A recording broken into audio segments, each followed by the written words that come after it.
Buenos días. Bueno, pues en la última entrada que hice hablaba de una de las dos grandes utopías, entre otras muchas, ¿no? Incluso más importantes que propongo en mi obra, y en este caso estaba refiriéndome a una educación común para toda la humanidad y un idioma común para la educación para toda la humanidad. Y hacía un canto a la capacidad máxima de los seres humanos, que tal vez sea la palabra.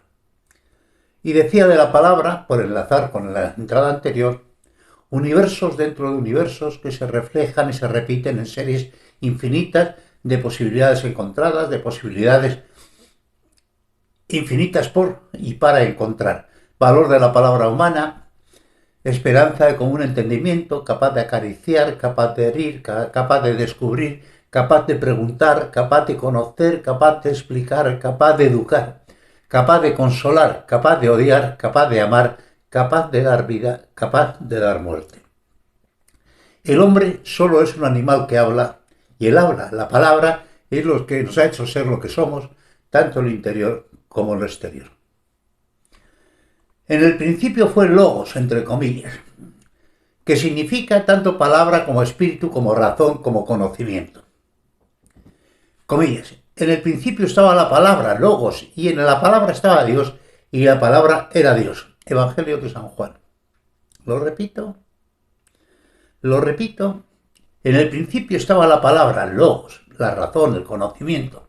Y en la palabra estaba Dios, en el conocimiento y en la razón estaba Dios.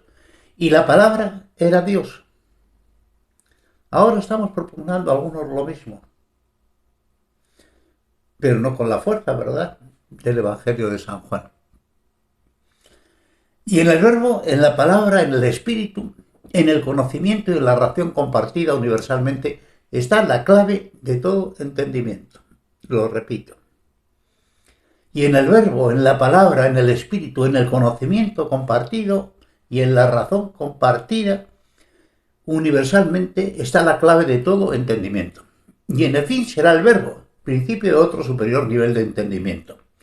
Y en este nuevo principio, el principio volverá a ser el verbo, nueva cuna de una nueva humanidad. Y en este nuevo principio, el principio volverá a ser el verbo.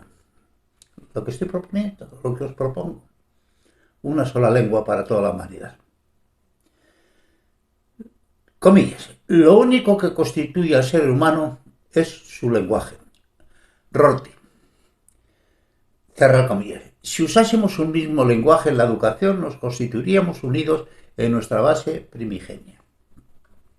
Una iniciativa muy interesante apareció en 1951 de manos de la International Auxiliary Languages. Se trata de la interlingua, basada en el inglés y las lenguas románicas. Está teniendo cierta difusión en ambientes científicos y técnicos, pero ningún éxito en ambientes literarios. La última propuesta en este sentido es la glosa, aparecía en 1981, de la mano de Clark y Ashby, con raíces griegas y latinas y un léxico de unas 1000 palabras. Y otros pensamientos muy interesantes debidos a derecha. Sería la normatización de todos los alfabetos en un sistema único que, según el mismo, afirma, comillas, la suma total de todos los elementos de todos los sistemas de signos debidos a la hemorrágica inventiva humana supera con mucho nuestras expectativas y llega a superar la barrera de los 100.000. Cerrar comillas. Pero continúa, pero si algún día llegáramos a ordenar esta disimilitud, tamaño galimatías, en un sistema único, comillas, podríamos hablar con Dios en su propio idioma. Qué belleza de pensamiento, ¿verdad? Hace Leonardo Barón Vicenal, de la Universidad del Rosario de Bogotá, Colombia, un buen trabajo en el comentario y difusión de la gramática generativa transformacional de Chomsky, la gramática universal, al afirmar lo evidente, la facilidad de asunción del lenguaje por los seres humanos en su primera etapa formativa. Comillas. Entre las distintas teorías científicas que explican el funcionamiento del lenguaje humano se encuentra la gramática generativa de Noam Chomsky, también conocida en la actualidad como biolingüística. Esta teoría postula la existencia de una estructura mental innata que permite la producción y comprensión de cualquier enunciado en cualquier idioma natural, posibilitando además que el proceso de adquisición y dominio del lenguaje hablado requiera muy poco input lingüístico para su correcto funcionamiento y se desarrolle de una manera prácticamente automática. La gramática generativa es, además, el fundamento académico más notable para apoyar una aproximación racionalista a la explicación del proceso de adquisición conceptual y del funcionamiento general de la actividad lingüística. Cerrar comillas. En definitiva, que todos los seres humanos asumimos igual el idioma en que somos educados. Mismo camino. Para el mismo protagonista. El poco interés que demuestra la humanidad en el uso del lenguaje que a todos nos sea común evidencia la asunción irracional y totémica del idioma como seña de identidad básica de los individuos y de las culturas, a la que nadie parece querer renunciar, aun cuando bajo cualquier análisis un idioma común es nuestro necesario paso siguiente en la evolución cultural de la especie y la unificación desde las bases primigenias de la humanidad y del mundo. Un ejemplo evidente de lo que está sucediendo en Europa, es lo que está sucediendo hoy en Europa ante nuestros ojos estupefactos. Tal vez el hecho cultural, social, económico, político más interesante que ha ocurrido en la historia de la humanidad es lo que hoy está ocurriendo en la llamada construcción europea, como adelantó por extensión Dumas padre. Comillas. En todos los hombres se miran a la faz del cielo en esa dulce y clara luz que fecunda no solo la tierra, sino también los corazones.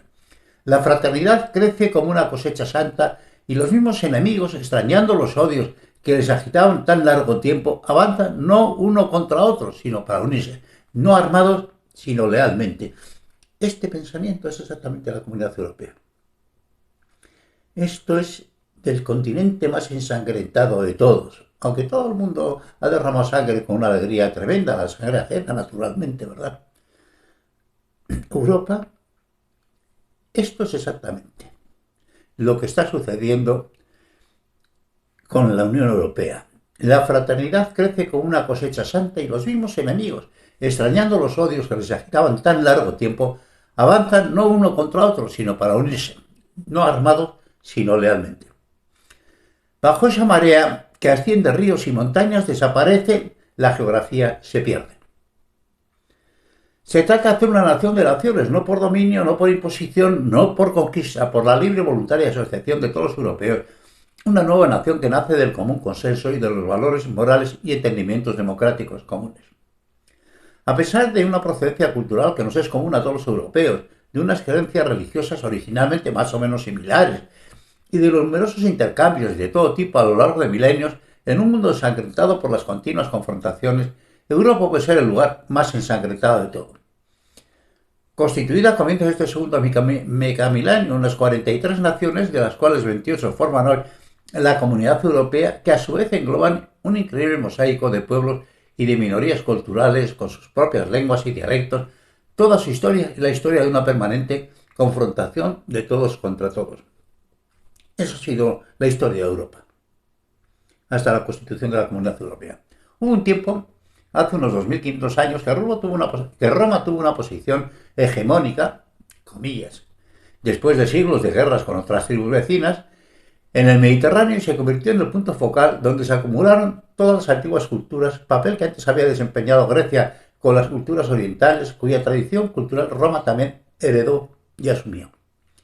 Hasta la caída del Imperio Romano, el genio de esta ciudad asimiló, mejoró y creó y difundió cultura y civilidad a toda Europa, marcando indeleblemente las señas de identidad básicas de toda la cultura occidental, tanto a los países amigos como a los enemigos que la combatieron hasta derrotarla, aunque algunos afirman que se derrotaron ellos solos por su mala gestión económica y su falta de patriotismo en los tiempos finales de su imperio. Y entramos en un milenio de ignorancias donde culturalmente retrocedimos 1000 años, la Edad Media. El cristianismo, la Iglesia, heredera del último resto organizativo del imperio y de su lengua, aportó y superpuso otro mundo conceptual, terminando de configurar el suelo del entendimiento de la realidad básica de Europa.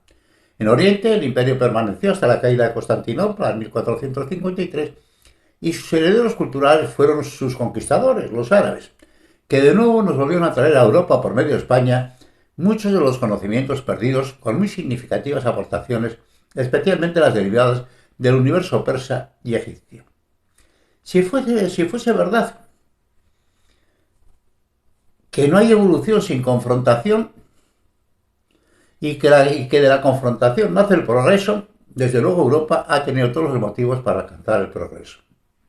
Solo en este último siglo ha protagonizado dos guerras, entre otras muchas guerras y revoluciones, conocidas como mundiales por los millones y millones de víctimas que causaron, las primeras de las cuales añadió el absurdo de ser prácticamente un asunto de familia, ya que la mayor parte de los máximos dirigentes de los países beligerantes pertenecían a la misma familia y se llamaban primos entre sí, por los muchos matrimonios entre casas reales, millones, y de hecho el rey de Inglaterra y el de Alemania lo eran, consiguiendo al final la pérdida de poder en varias de las monarquías que participaron en el absurdo, socavadas que estaban ya por el liberalismo y los ideales difundidos de la Ilustración, más la Revolución Rusa iniciada y favorecida por la guerra.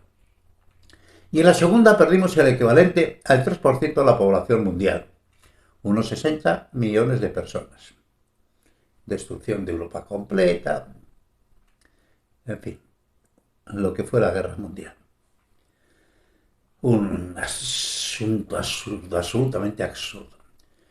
Lo que pasa es que no hubo más remedio, es decir, o era Hitler o eran las democracias occidentales. Para bien y para mal, Europa, Occidente con sus hijos americanos y australianos, ha sido y es un gigantesco laboratorio donde lo mejor y lo peor de la conducción humana, tanto en soledad como en sociedad, se ha manifestado en sus grados máximos. De todo hemos tenido a lo largo de los siglos: fanatismo, persecuciones religiosas, guerras, intolerancias, cata de brujas, colonialismo, genocidio, racismo, guillotinas, sillas eléctricas, cámaras de gas, aborto, revoluciones, economicismo extremo, comunismo, nazismo, anarquismo, socialismo, millones de muertos propios y de exportación y de importación, sin pausa y sin descanso. Bombas nucleares, el horror de la condición humana en su máximo esplendor. Comillas. Los herejes no son los que arden en la hoguera, los herejes son los que las encienden. Y aquí, en sentido contrario, nacieron la filosofía, el derecho, la razón, la democracia, el conocimiento y el pensamiento libre y creador en su magno sentido, y la libertad para expresarlo. La razón como expresión máxima de la inteligencia personal y social, el entendimiento tolerante de la religión, la Declaración Universal de los Derechos Humanos, la Carta de la Tierra, la liberación de la mujer, el desarrollo de las artes, arquitectura, música, pintura, escultura, literatura y ahora la cinematografía, las sociedades más convulsas de la historia de la humanidad, en un mundo siempre convulso, entre comillas, el horror y el éxtasis. Esto ha sido Europa, entre el horror y el éxtasis, y esto es la humanidad también por extensión, entre el horror y el éxtasis. Lo mejor y lo peor de la humana condición, lo más siniestro y lo más sublime en revoltijo indescifrable. No hay camino de degradación que no hayamos recorrido y no hay camino de exaltación que no hayamos propuesto. Ha sido un sueño recurrente la unidad de Europa después de Roma y un intento repetidamente fracasado y bañado en sangre, ya que esta pretendida unidad siempre se basó en dudosas o inciertas legitimaciones de un país sobre todos. Visto después de la Segunda Guerra Mundial, la imposibilidad de construir una Europa unida por el dominio y la conquista, mediado del pasado siglo se cambió el nivel de realidad y se eligió el único camino digno y posible: la unidad europea por la libre y voluntaria decisión de sus individuos y de sus naciones.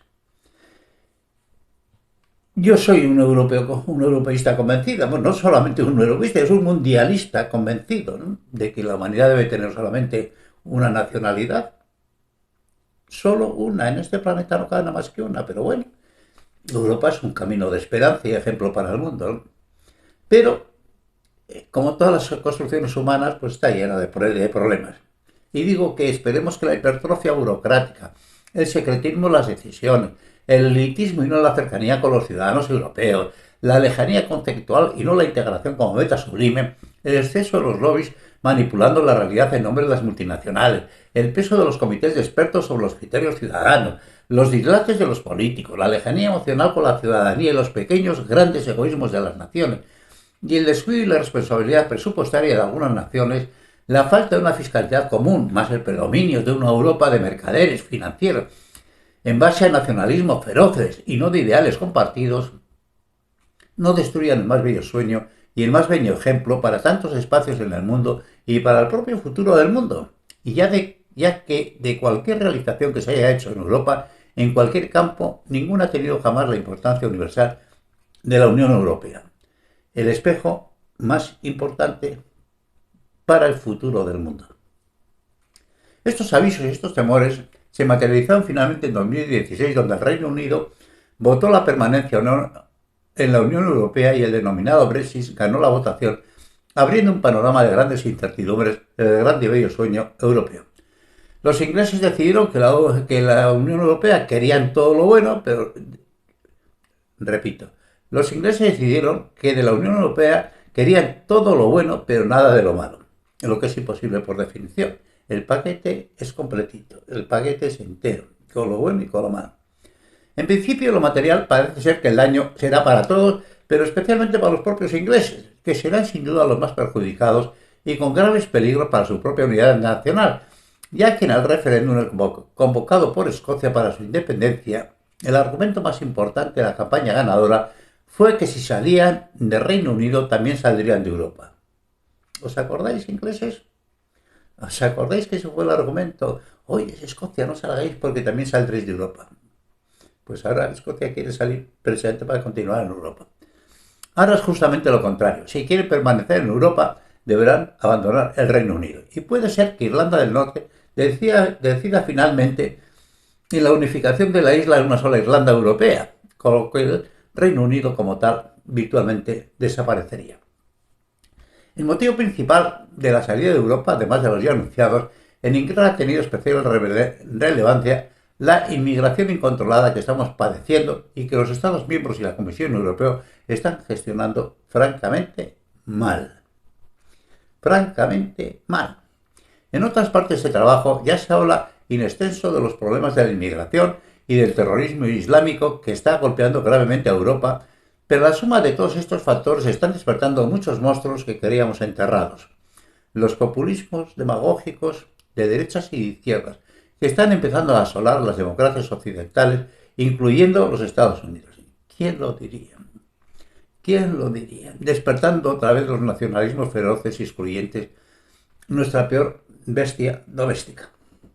Europa debe despertar y regular la migración de una forma lógica y severa en función de nuestras posibilidades reales y no de buenismos evanescentes, ya que aunque la compasión hasta las lágrimas que despierta a los inmigrantes forzados, niños y mujeres en mayor desamparo, por guerras y hambrunas, emigraciones forzadas, climáticas, la realidad es que es materialmente imposible que Europa y América puedan acogerlos a todos por miles de millones. Toda la humanidad quiere emigrar. Toda la humanidad quiere emigrar con destino a los países desarrollados. Es imposible. Es imposible. Yo propongo la única solución que hay, ya la escucharéis cuando lleguemos a ello. No tiene otra solución que la que yo propongo. Lo que pasa es que parece que, sinceramente, yo soy un profeta en el desierto y solo me escuchan las arenas. Pero ¿qué le vamos a hacer? Solo podremos destruir nuestras propias sociedades. Si no controlamos la inmigración, solo podemos destruir nuestras propias sociedades. Agravado además por los temores y realidades terroristas. Además, en otras partes del trabajo se teoriza sobre algunas soluciones a este problema, pero hay dos que son capitales. Europa y América conjuntamente y el resto de los países democráticos, el mundo entero tiene el deber y la obligación moral de intervenir militarmente en las zonas de conflictos para sofocarlos y permitir la fijación de las poblaciones en sus lugares de origen en paz y en seguridad, al costo que sea. Las sociedades avanzadas no pueden permitir la inseguridad del continente que obliga a migraciones masivas de millones de personas, que en algún sitio tienen que buscar acomodo por el camino que sea. Las sociedades avanzadas tienen que garantizar el funcionamiento en paz y seguridad en todo el planeta. Y Europa y América y Rusia y China deben proponer y aplicar planes de desarrollo económico de gran alcance y generosidad, ya que es una auténtica vergüenza colectiva que permitamos el abandono en el hambre y en la miseria de una gran parte de nuestros hermanos existenciales. Y esta solución solo tiene un enemigo: la industria armamentística y los juegos geoestratégicos de las grandes naciones que lo realizan en función de sus intereses comerciales y de asegurarse el suministro de las materias primas esenciales. Tenemos que repensar el mundo, lo vuelvo a repetir. Hay suficiente pensamiento acumulado en Occidente para poder enfrentarnos solidariamente con el tema del desarrollo equilibrado del mundo. Sabemos cómo se hizo en América y cómo se está haciendo en Europa y cómo se está desarrollando China y cómo está evolucionando India, una sociedad ella sola tan compleja como el mundo entero y que sin embargo camina a paso precipitado y eficaz. Y muy eficaz. Y cierro aquí esta entrada. Continuaremos donde lo dejamos. Un saludo cordial a todos.